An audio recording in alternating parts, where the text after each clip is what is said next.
Welcome to PM7 వార్తలు. BRS working president KTR మరోసారి CM Revanth రెడ్డిపై విమర్శలు చేశారు. కంపెనీల నుంచి ముడుపులు వసూలు చేసి ఢిల్లీకి పంపడమే రేవంత్ రెడ్డి పని అని కేటీఆర్ వ్యాఖ్యానించారు.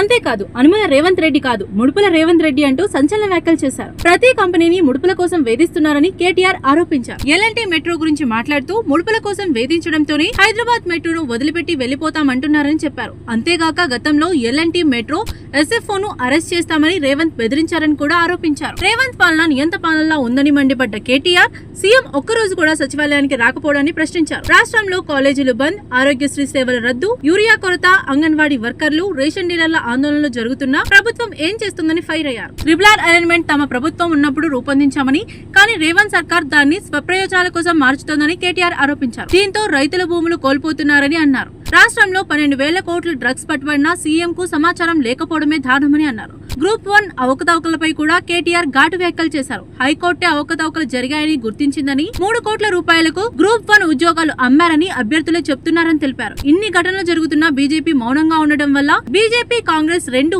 ఒకటేనని కేటీఆర్ ఎద్దేవా చేశారు.